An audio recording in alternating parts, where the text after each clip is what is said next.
I guess we'll let Bob start.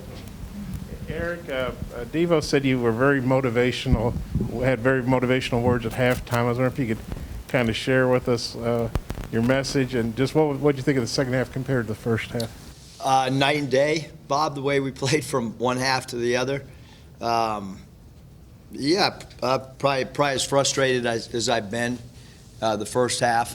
Second half, very happy with how we played.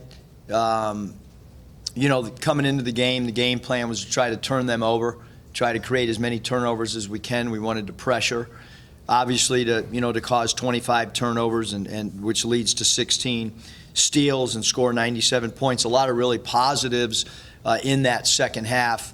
We just talked little things like, I don't know how many in a row passes KJ Jefferson's thrown without an interception. 100-plus passes or whatever, and why can we not do that on the basketball floor? Just throw it to the open guy. I thought we tried to make way too many home run plays in the first half, and I thought we settled down in the second half. And, we end up with 22 assists to 12 turnovers, which is a good ratio. The halftime ratio was not good enough. Once he got going, you think that was his best game of the year? What did you think of Devo's game? One of the things that I just keep talking to Devontae about is have fun, man. Last year his personality, the smile, the energy that he gave me energy, he gave me enthusiasm, and I think it's this year he's been a little bit more conservative maybe. From a having fun standpoint. And so, you got to have joy when you're playing the game, and that's across the board. And I've gone through it, in the past. When you're ranked, it's not easy, but you still got to find joy, because Coach Argent and I were talking about, there's way too many wins last time we were in the top 10 that we didn't enjoy. And we need to enjoy every win, because every win is hard. There's no easy wins ever. When you looked at that first half, whether it was transition defense or them shooting 7 of 10 from 3, what were the adjustments, if there were adjustments at halftime, to turn that around? Or is it just challenging guys' pride, or a combination of things? I think both. Coming into the game, Kevin, we did not emphasize the 3-ball with Central Arkansas.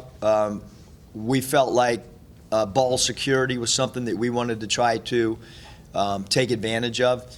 And so, sometimes when you gamble, you can your body can be out of place. So some of that's on me, like the one at the end of the half.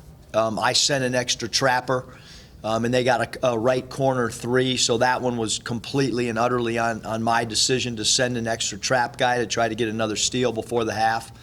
But certainly we've got to do a better job. We made progress on the 3, and then tonight we took a huge step backwards defending the 3 for sure. Follow-up question, the live ball steals you got, just one-on-one guys taking it from guys. Have you ever seen a team that you coach have that much success in a game against an opponent doing that? No, that's one of the things we keep talking about, Kevin, is jabbing at the ball. Don't we call it fly an airplane. Don't have your hands out like this. This does nothing. When you rush a quarterback in football, you don't rush with your arms out here. You got your arms moving and active, and so that's kind of what we want to do. We want to have as active hands as we can. And I thought tonight, we did have great active hands, although, we've got to, like you mentioned, we got to do a better job contesting 3s where our arm's about to pop out of our socket. That's how desperate our closeouts have to be, instead of just kind of getting a hand up. Nate? I guess was the first half free throw shooting just kind of symptomatic of the first half in general, or what's that, Nate? First half free throw shooting, was it just kind of going with just the general flow of the first half of the struggles y'all had? Yeah, we just didn't play that well. A lot of it I thought had to do with our abysmal free throw shooting. I don't have the stats in front of me in the first half, but I think if 5 of us went to the foul line, we could shoot the percentage we shot in the first half. Again, I don't have the numbers. I just know that 6 of 20. Huh? 6 of 20. 6 of 20. I think that all of us could, you know, at least I know I could make more than 6 out of 20.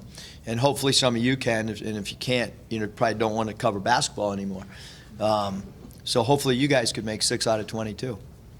Also, just what opened things up for Stanley in the first half and for Adis in the second half? Well, we really needed to punch the ball inside in the mid-post to Stan, because he was providing high percentage shots, even the ones that didn't fall for him. He's really, really good in that mid-range because he can rise over people. And then at halftime, I told the DC, you got about a minute and a half. And, you know, that's 90 seconds to play, because I didn't think he gave us much of anything in the first half. And I thought he came out and he attacked the rim as if he did not want to come out of the game. Coach, you mentioned the importance of guys playing their minutes when they got the opportunities. You were able to do a little bit more of that tonight. How did you feel that went, and maybe in particular Jackson Robinson? I thought Jackson played well. I thought he ran the floor hard. I mean, we know that he's a perimeter shooter, but I was most impressed with him running the floor. He ran to the corners hard, and he ran for layups hard. We have not had that out of our wings. I thought he ran harder than we've run all year at the wing spot, either to the corners with discipline or at the 45-degree angle for layups. So really happy with how he played. I thought he did what we wanted to schematically, defensively. So I thought he did a really, really good job for us. And you know, I told you guys, I told the team that we were not going to just wait. JD did not seal on the jump ball. We told them that they want to steal the jump ball. I thought that set the tone in a not good light, because we knew they did it. They had not stolen a jump all year, but they had attempted to steal a jump, and we were unsuccessful in sealing. And before the jump ball, I moved JD back 3 steps because they kept getting further and further away so that they would not be sealed. So, and we're going to continue to do that. Like, we can ill afford these mental mistakes, and guys just to feel comfortable that there's not going to be some type of accountability if you don't do. Now, if you miss a shot, that comes with playing.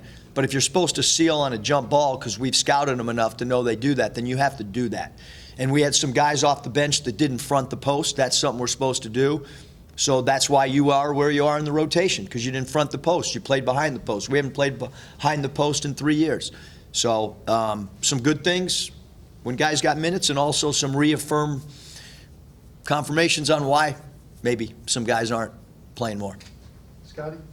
Coach, I'm curious if there was an emphasis on, you know, getting out and running tonight. So what did you think of your transition offense, and maybe Devo in particular, you know, maybe getting going in that way?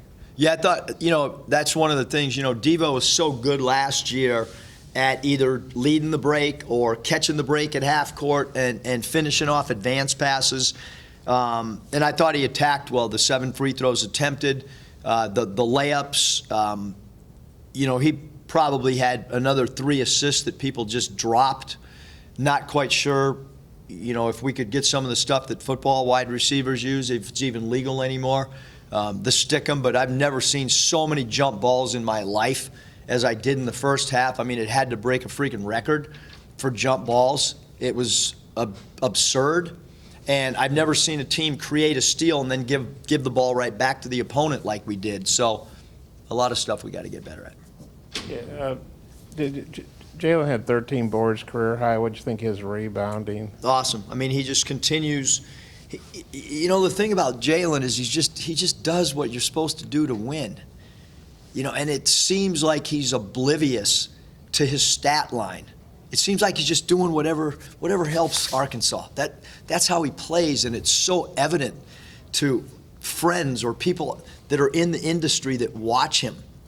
Because he just is a winning player. There's no agenda. It's all about what's my role, what am I supposed to do, what are my assignments, and then he goes out and he executes them. And if everybody did that, you know, we'd not have halves like we did tonight. What did you think of Chris Lake's game tonight? I thought, even in the first half, I thought he played really good offensively. in the first half. We got to work on his defense. But I thought in the second half he did a really good job for us across the board. I thought his attitude was really good. I thought that that's the best I've seen him create for teammates. I thought his passing tonight when he got into the teeth of the defense was phenomenal. And quite frankly, when he's done at Arkansas, he's got to be a point guard. And so the vision and the extra passes are paramount to his success moving forward, both here and wherever he ends up.